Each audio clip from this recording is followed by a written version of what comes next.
All right, welcome to this episode of my VA Disability Claim. In this series, this is how you file, right? This is how you file. We're going to show you video walkthroughs of us filing specific claims, right? Deciding on the claim at first, evaluating, is it strong, is it weak, looking at the rating schedule, putting together that statement, and then putting it on the actual form, right? 8 minutes or less. Let's get right into it. Step 1 of this 5-step process is decide on the condition. Decide which condition are we filing for specifically. On this one, it's a lower back condition. Lower back has been killing me, right? So we're filing a claim for it because there's something that happened in service that I believe is related to this lower back. Step number 2, 3 elements check, right? We just used the before you file guidebook. We take those answers. Answering those questions will show you whether or not this claim is strong or weak, all right? That's how we set it up. If it's strong, we move on to the next step. If it's weak, we need to get some evidence together, all right? Step number 3, check the rating schedule, right? We're going to show you the rating schedule for lower back condition and what that looks like, all right? If you're experiencing these symptoms, add that language to your statement. Step number 4, prepare that claim statement. The claim statement just kind of lays out the claim simply. 1, 2, 3, we try to make it simple because we understand there's a person who's going to be reading that claim and we want them to read this claim and say, oh, wow, this is pretty straightforward, right? That's what we want. So we're going to show you that claim statement. Step number 5, put it on the forms. All we're going to do is copy and paste the claim statement that we create and put that right on the actual form. Right? These are the forms that you would send up to the VA. The 526 is where you list out the conditions. The 4138 is where you explain the claim, making sure we have the 3 elements. We have the in-service diagnosis or event, we have the Nexus link, and we have that current medical diagnosis. All right? Bing, bong, biddy, trying to keep it simple. 8 minutes or less. Let's get right to it. All right, so here we are back at that rating schedule. Again, the rating schedule, it's like the teacher calling you before the test, right? Before the written test, say, hey, this is how I'm going to grade the test, right? If you get a sneak peek at how they're going to grade the test beforehand, why not take advantage of it? That's what the rating schedule is, right? For this condition, lower back. With the VA, lower back is normally classified as lumbar, right? They don't say lower back. I don't know if they say that anywhere in the rating schedule. So with lower back, lumbar. With the middle back, thoracolumbar, and then with the upper back is normally cervical spine type of stuff, right? So we're doing lower back for this one. So we're searching for lumbar, L-U-M-B-A-R. We do that find function, and now we just, oh, boom, here we go. Yep, the spine. Ankylosis, stiffness, limited range of motion. That's what ankylosis is, right? Google it just to confirm, but it's like stiffness of the joints, I believe. Forward flexion of the cervical spine 15 degrees or less, or favorable ankylosis of the entire cervical spine. Okay, so what we're getting from this, abnormal gait or abnormal spinal contours such as scoliosis, reversed lordosis. I can read, but I don't know what any of this means, all right? Let's be honest. All I'm getting from this is range of motion, right? Whether or not your motion is limited. Abnormal gait. I know gait is the way you walk. So if you're walking abnormally, maybe, right? For the back, I don't know. So, but we address that abnormal gait and we address that range of motion limitation, right? That's what we get from the rating schedule. Again, we're not doc. You may be a doctor. I don't know. I'm not a doctor though, but I can get an idea of, okay, what are they looking at? Muscle spasms, guarding, right? Guarding severe enough to result in an abnormal gait. I'm trying to guard against spasms so much that it's adjusting the way I walk. I can understand the language. So just take a look at this. Okay, which of these things am I dealing with? Got it.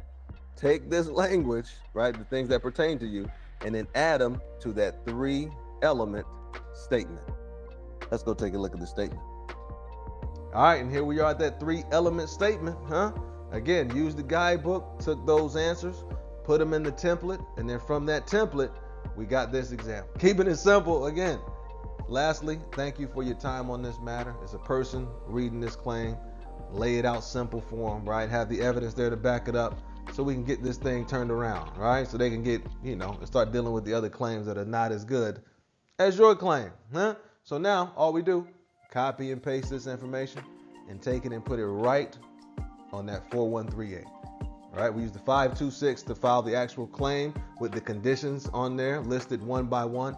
The 4138 is for us to kind of spell out the claim, spell out the three elements. We suggest doing it with every condition to save yourself some time and, most importantly, save yourself some frustration. Keep it simple, keep it useful. Here we go. So here we are at that 526EZ, right? That VA form 21-526EZ. So we just use this to write down the claim that we're filing for, the main components of it. Current disability, lower back condition. That's what we're filing for, lower back condition. If due to exposure, event, or injury, please specify. It was due to a fall. Explain how the disabilities relate to the in-service event, exposure, or injury. The fall caused the injury, right? Approximate date disabilities began or worsened. August 2020 is when we had the fall. And that's the date on the incident reports as well. So we want to make sure we put that there. So we just laid out the main components. Back condition due to a fall. The fall caused the injury, and it happened in August of 2020. Now we go to that 4138, that statement in support of claim, and lay it out. 1, 2, 3. Let's go check out the statement. And here we are at that 4138, the statement in support of the claim. This is where we lay it out. This is the magic right here, I, veteran's name, am filing for a lower back condition due to a fall while I was in the service, right? Just a reminder, in-service event is what we're addressing. Describe the event, provide location, dates, and confirm whether or not you have evidence of this event. While stationed at XY base in August of 2020, I had a fall from a Humvee that badly injured my back. I've included records of the incident and medical treatment that I received on base. So evidence that the incident happened and evidence that I got medical treatment for the back injury. Now we address the chronicity. Chronicity meaning a chronic disability. Chronic meaning it's something that you've been dealing with for a while and will likely continue to deal with. Nexus, link. Essentially what they're saying is, where is the evidence showing that you've been dealing with this condition since you separated service up until now? That's what Nexus is. They say it in a very confusing way. The intention may be to confuse people. I don't know. Nexus, what that means is they want evidence showing that you've been dealing with the condition since you separated service up until the time you file that claim, right? That's what it means. So how we address it is, I have suffered from this condition since I separated service, right out the gates, right at the Nexus. Like, what's up, man? You know what I mean? We're addressing that. I have medical records showing I've been treated for my back since I separated service. Medical records showing I'm going to get treatment since I separated. This is a chronic disability. I received treatment in September 2022 and March of 2024. So we address the in-service event and we address the Nexus. Now we address that current medical diagnosis. Because of this condition, I experienced soreness, abnormal gait, stiffness, and limited motion with my back. Language on the rating schedule, again, they talked about abnormal gait. They talked about muscle spasms. They talked about guarding. They talked about range of motion, right? The things that we're dealing with, we just add those to this language. Abnormal gait, limited motion. Thank you for your time on this matter, right? So we laid it out. We addressed the in-service event, addressed. The Nexus link, addressed. The current medical diagnosis, addressed. Keeping it simple. You know what I mean? Keep it simple, keep it useful. As always, the helpful veteran here once again, killing these hands, right? Learn the information, use the information, right? Use it so you'll know that it works. Use it so you can gain confidence and help other people with it. And if you deem it to be valuable, share the information. Do you think the VA claims process can be difficult, stressful, or even chaotic at times? If so, we made the Before You File Guidebook to help you keep your claim simple and organized. The VA claims process can make you feel overwhelmed, frustrated, or even pissed off. So we made the Before You File Microlearning Course to help you feel comfortable and confident when you walk into that office to file your VA claim.